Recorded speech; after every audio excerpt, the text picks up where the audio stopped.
اللهم صل على محمد اللهم صل عليه وسلم اللهم صل على محمد اللهم صل عليه وسلم اللهم صل على محمد يا رب صل عليه وسلم. அன்னாதம் குடும்பத்தார்கள், தோழர்கள், இமாம்கள், பெரியோர்கள், நாதாக்கள், ஷேக்மார்கள், குறிப்பாக நம்மவர்கள் அனைவர்கள் மீதும் உலக மக்கள்கள் அனைவர்கள் மீதும் அல்லாஹ்வின் சாந்தியும் சமாதானமும் கருணையும் ஈடேற்றமும் என்றென்றும் இறங்கிக் கொண்டே இருக்கட்டுமாக. நாம் நம் நாட்டின் வளர்ச்சிக்காக ஆசைப்பட வேண்டும், நம் வீட்டின் வளர்ச்சிக்காக ஆசைப்பட வேண்டும், நம் குடும்பத்தார்கள் வளர்ச்சிக்காக ஆசைப்பட வேண்டும். இன்று சுதந்திர தினம் அனைவருக்கும் நல்வாழ்த்துக்களை கூறி, ஏனென்றால் நம் நாட்டை நேசிப்பது ஒரு ஈமானின் கடுமையான ஒரு நன்மையான ஒரு விஷயமாக இருக்கின்றது.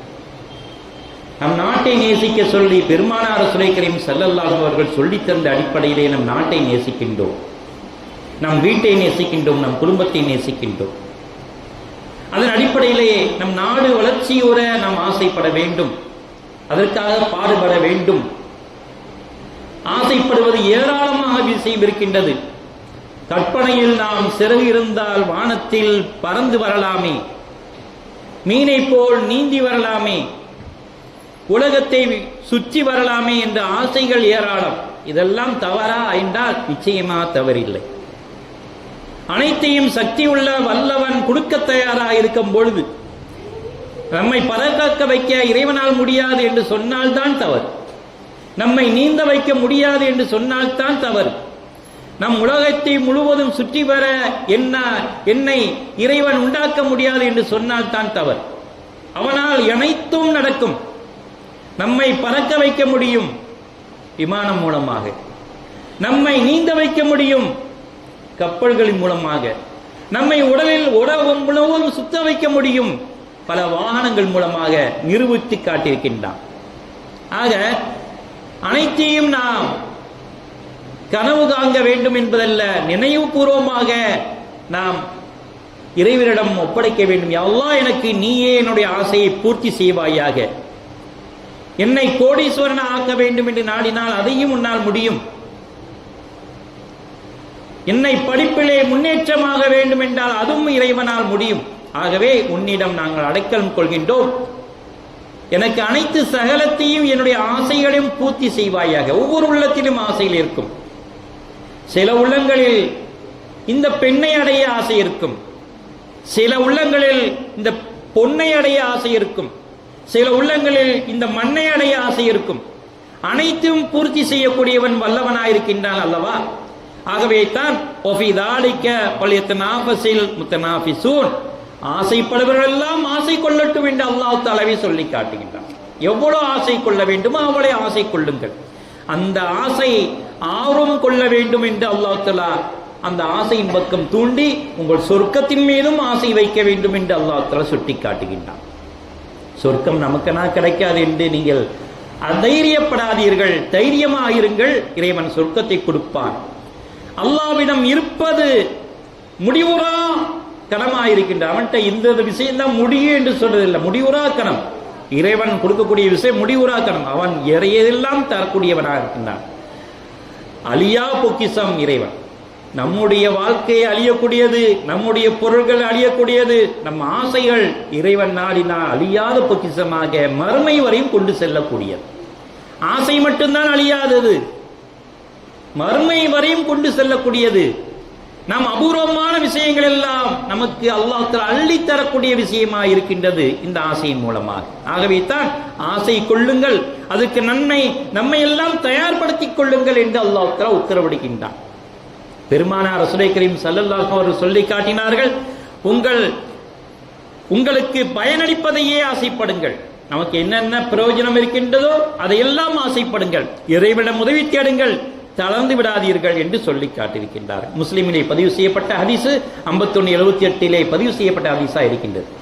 அருமை நாயகம் ரசூலை கரீம் ஸல்லல்லாஹு அலைஹி அவர்கள் கூறினார்கள், நீங்க ஆசைப்பட்டு கேட்டால், பிரார்த்தித்தால், இறைவா நீ நினைத்ததை எனக்கு தருவாயாக என்று சொல்வதை விட நீங்கள் விடாப்பிடியாக அல்லாஹ் எனக்கு கொடுத்தே தீர வேண்டும் என்று அவனிடம் விடாப்பிடியாக கேளுங்கள் என்று சொல்லி காட்டுகிறார்கள். மன்னிப்பை வழங்குவாயாக, பரக்கத்தை வழங்குவாயாக. நீ நாடினால் பரக்கத்தை கொடு, நீ நாடினால் ரஹமத்தை கொடு, நீ நாடினால் மன்னிப்பை கொடு என்று கேட்காதீர்கள். யா அல்லாஹ் நீ மன்னிப்பை கொடுத்தே தீர வேண்டும் என்று விடாப்பிடியாக அடம்பிடியுங்கள் என்று பெருமானார் ரசூலுல்லாஹி கரீம் ஸல்லல்லாஹு அலைஹி வஸல்லம் சொல்லிட்டார். எனக்கு பரக்கத்தை கொடு யா அல்லாஹ். எப்படி சைத்தான் அடம்பிடித்து என்னுடைய 2000 ஆண்டுகள் வணக்கத்தை கொண்டு இந்த மனிதர்கள் எல்லாம் கெடுக்க எனக்கு நீ கொடுத்தே தீர வேண்டிய அடம்பிடித்து வாங்கி கொண்டு நம்ம எல்லாம் வழிகெடுத்து கொண்டிருக்கின்றான். அதைவிட நான் நன்மையை கொண்டு கேட்கின்றோம். எனக்கு ஹிதாயத்தை கொடு யா அல்லாஹ், பரக்கத்தை கொடு யா அல்லாஹ், நன்மையை கொடு யா அல்லாஹ், ரஹமத்தை கொடு யா அல்லாஹ், சொர்க்கத்தை கொடு யா அல்லாஹ்.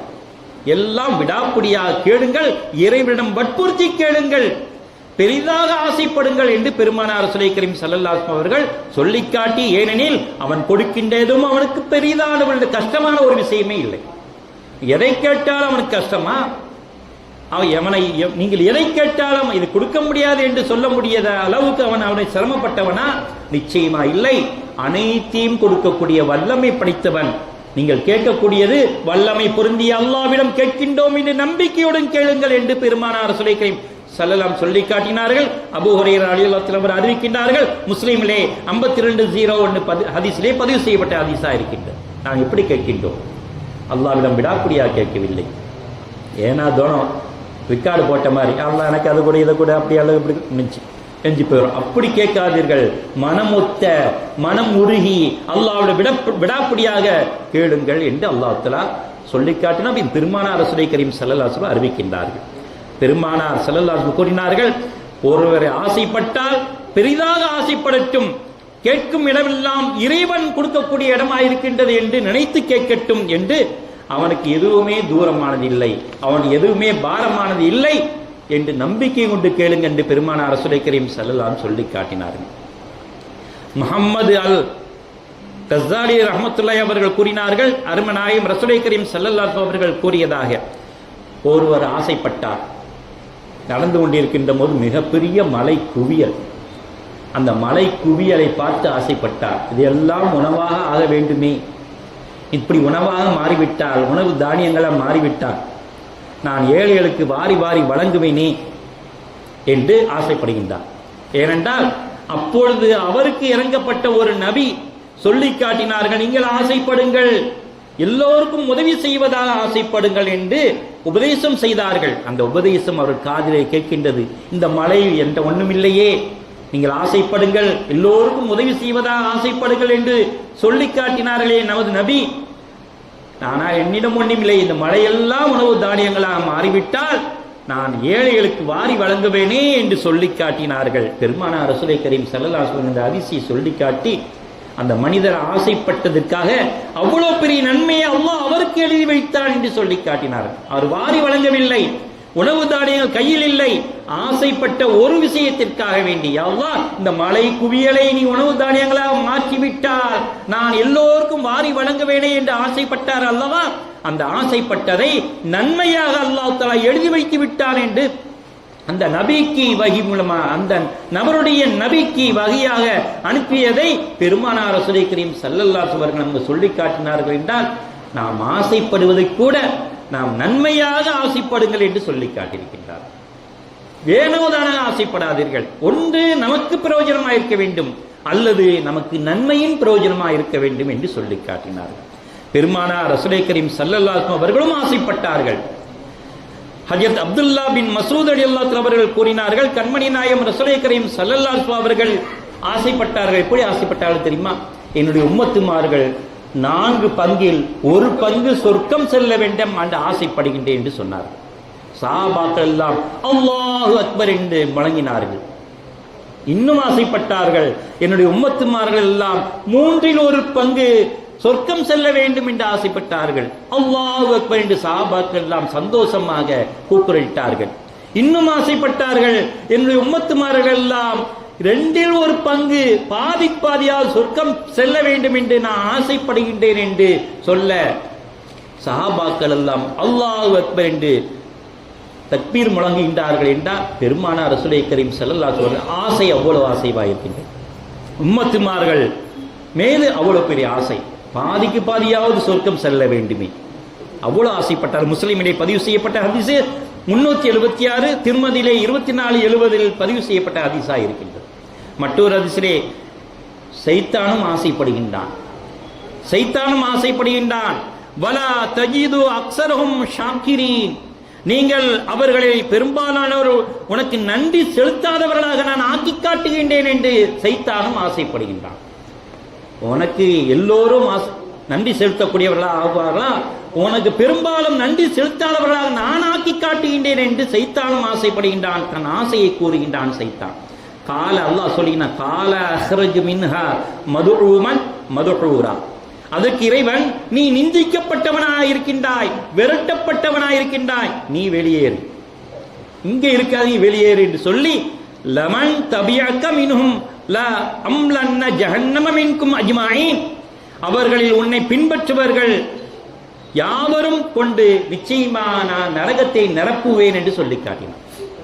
யாரெல்லாம் உன்னை பின்பற்றி உனக்கு சாஸ்தாங்கமாக வழிபட்டார்களோ அவர்களை நான் நரகத்தில் நிரப்புவேன் என்று அல்லாஹ் தஆலா சொல்லி காட்டினார். ஆகவே தான் பெருமானார் ரசூலுல்லாஹி கரீம் ஸல்லல்லாஹு அலைஹி வஸல்லம் ஆதங்கப்படுகின்றார்கள், என் உம்மத்துமார்கள் பாதி நபராவது சொர்க்கம் செல்ல வேண்டுமே என்று ஆசைப்பட்டார்கள். ஹஜ்ரத் அப்துல்லா பின் மசூத் ரலியல்லாஹு அன்ஹு அவர்கள் ஆசைப்பட்டார்கள். எப்படி அப்துல்லா பின் பிஜாத்தைன் ரலியல்லாஹு அன்ஹு அவர்கள் வஃபாத் ஆகின்றார்கள். அவர்களை அடக்கம் செய்யப்படும் பொழுது அபூபக்கர் சித்திக் ரலியல்லாஹு அன்ஹு அவர்களும் உமர் ரலியல்லாஹு அன்ஹு அவர்களும் அவர்கள் புனித உடலை தூக்கி குழியில் அடக்கின்றார்கள். உள்ளே யாருக்கு இருக்கின்றார்கள்? பெருமானார் ரசூலுல்லாஹி கரீம் ஸல்லல்லாஹு அலைஹி அவர்கள் குழிக்குள் இறங்கி அந்த உடலை வாங்கி மெதுவா வைக்கின்றார்கள். யா அல்லாஹ், இவரை நான் பொருந்திக் கொண்டேன், நீயும் பொருந்திக் கொள்வாயாக என்று துஆ செய்கின்றார்கள். உடனேதான் ஹஜ்ரத் அப்துல்லா இப்னு மசூத் ரலியல்லாஹு அன்ஹு சொன்னார்கள், இந்த பாக்கியம் எனக்கு கிடைக்க வேண்டுமே. எத்தனையோ கோடான கோடி சஹாபாக்கள், லட்சக்கணக்கான சஹாபாக்கள் குழுமி இருந்தும் ரசூலுல்லாஹ்வுடைய கையில் பட்டு, உமர் ரலியல்லாஹு அவருடைய கையில் பட்டு, அபூபக்கர் சித்திக் ரலியல்லாஹு அவருடைய கையில் பட்டு இவருடைய உடல் அடக்கப்படுவதைப் போல என்னுடைய உடலும் அடக்கப்பட வேண்டுமே என்று ஆசைப்பட்டார். நாம ஆசைப்படுகின்றோம் அல்லவா?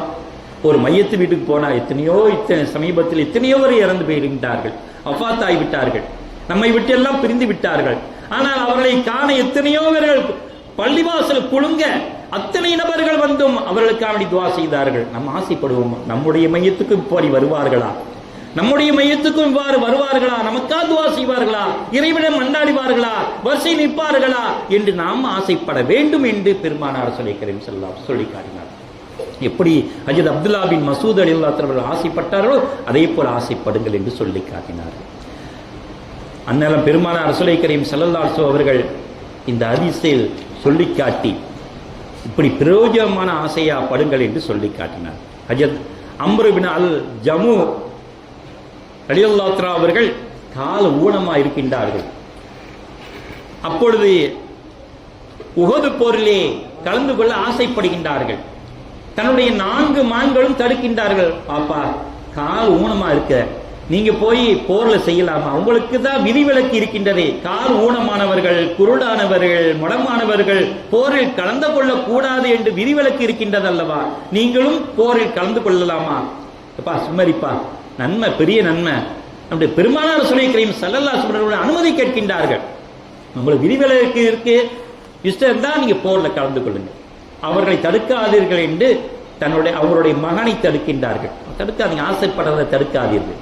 போரிலே ஷஹீதாக்கப்பட்டு மிகப்பெரிய உன்னதமான பாக்கியத்தை பெற்றார்கள், அவர்கள் ஆசையை பூர்த்தி செய்தார்கள் என்று சொல்லி காட்டினார்கள் என்றால் எப்பேற்பட்ட பாக்கியம் பெற்றவர்களாக இருக்கின்றார்கள் என்பதை நாம் சிந்தனை செய்து பார்க்கணும். அபி இத்ரிஸ் கௌலானி ரஹ்மத்துல்லாஹி அறிவிக்கின்றார்கள், நான் தமாஸ்கஸ் என்ற நகரிலே ஒரு பள்ளிவாசலை அமர்ந்திருக்கின்றேன். அங்கே ஒரு வாலிபர், அழகான வாலிபர், முத்து பற்களை கொண்டு வாலிபர் அமர்ந்து கொண்டிருக்கின்றார். அவரை சுட்டி கூட்டமாய் இருக்கின்றது. அந்த கூட்டத்தை பார்த்து கேட்கின்றேன், என்ன இங்கே கூட்டம் குழுவிக் கொண்டிருக்கின்றது என்று கேட்கின்றேன். உடனே சொன்னார்கள், இவரிடம் எங்களுடைய பிரச்சனை தீர்ப்போம், அவர் அழகான தீர்வாய் சொல்வார், எங்கள் கஷ்டங்களை சொல்வோம், கஷ்டத்தை போக்குவார், நன்மையை பெருக்க ஆலோசனை வழங்குவார், ஆகவே அவரிடம் கூட்டமா நிற்கின்றோம் என்று சொல்லிக்கின்றார். அவர் பேர் என்ன என்று கேட்கும் பொழுது முஆத் பின் ஜபல் ரலியல்லாஹு அன்ஹு அவர்கள் என்று சொல்லி காட்டினார். அவர்கள் சரி என்று வீட்டுக்கு செல்கின்றார்கள். மறுநாள் காலையிலே சுபு தொழுகைக்கு முன்னால் அவர்களுக்கு முன்னால் வர வேண்டும் என்று நாடுகின்றார்கள். வந்து நிற்கின்றார்கள். ஆனால் அதுக்கு முன்னாலேயே முஆத் பின் ஜபல் ரலியல்லாஹு அன்ஹு அவர்கள் உட்கார்ந்திருக்கின்றார்கள். அவர்கள் முன்னால் நின்று கை கட்டி அமைதியாக நின்று புன்சிரிப்போடு அஸ்ஸலாமு அலைக்கும் என்று கேட்கின்றார்கள். வலைக்கும் ஸலாம், நான் இறைவனுக்காக உங்களை ஆசைப்படுகின்றேன் என்று சொல்லி காட்டினார். வல்லாஹி இன்னீலா அஹப்புக்கல்லாஹ், அல்லாஹ்வுக்காண்டி நிச்சயமாக உங்களை நான் பிரியம் கொள்கின்றேன், ஆசை கொள்கின்றேன் என்று சொன்ன உடனே வகால முஆத், அல்லாஹ்வுக்காண்டியா? வகுல்து அல்லாஹ், அல்லாஹ்வுக்காண்டிதான். வகால அல்லாஹ், அல்லாஹ்வுக்காண்டியா? வகுல்து அல்லாஹ், அல்லாஹ்வுக்காண்டிதான். 3 தடவை சொல்லி காட்டினார்கள். قال الله تبارك وتعالى وجبت محبتي للمتحابين فيه والمتجالسين فيه والمتزاورين فيه والمتبادلين فيه என்று இறைவன் கூறுகிறான். எனக்காக நேசித்துக் கொள்ளும், ஆசை கொள்ளும் இருவருக்கும், எனக்காக அமர்ந்து பயான் கேட்டுக் கொள்பவருக்கும், எனக்காக சந்தித்துக் கொள்பவர்களுக்கும், எனக்காக நடந்து கொள்பவர்களுக்கும், என் சொல் கேட்டு என்னுடைய சட்ட திட்டங்கள் படி நடந்து கொள்பவர்களுக்கும் என்னுடைய சொர்க்கங்கள் கண்டிப்பாக கிடைக்கும் என்று அல்லாஹ் தஆலா கூறி காட்டுகின்றான். பெருமாள் இறைவன் சொன்னதாக பெருமானார் ஸல்லல்லாஹு சொல்லி காட்டினார்கள் என்றால், நாம் இப்பொழுது இறைவனுக்காக வேண்டிய உபதேசம் கேட்கின்றோம், இறைவனுக்காக வேண்டிய தொழுகின்றோம், இறைவனுக்காக வேண்டிய ஓதுகின்றோம். எல்லாம் இறைவனுக்காக வேண்டி நாம் செய்யக்கூடிய அமல் எல்லாம் நிச்சயமா நாம் சொர்க்கத்தில் வழியாக்கும். ஆகவே நாம் ஆசைப்படுவோமாக. யா அல்லாஹ், எங்கள் ஆசைகள் முழுவதையும் பூர்த்தி செய்வாயாக. எங்களுடைய ஆசைகள் நிறையாசை ஆக்கிவிடாதே அல்லாஹ். எங்கள் குடும்பத்தார்களை வெற்றி பெற வைப்பாயாக, எங்கள் நாட்டை வெற்றி பெற வைப்பாயாக, எங்கள் வீட்டை வெற்றி பெற வைப்பாயாக, எங்கள் உள்ளத்தை வெற்றி பெற வைப்பாயாக. உன்னுடைய பாக்கியத்தை முழுவதும் எங்களுக்கு தந்தருள்வாயாக. வாஹம்தான் அல்ஹம்துலில்லாஹி ரப்பில் ஆலமீன். பாரக்கல்லாஹு லனா வ லக்கும் பில் குர்ஆனில் அஸீம் வ நஃபனா வ இய்யாக்கும் பில் ஆயாத்தி வ ذிக்ரில் ஹக்கீம். இன்னஹு தஆலா ஜவாதுன் கரீம் மலிக்குன் கரீம் பர் ரഊஃபுர் ரஹீம் பரபன் ஹலீம்.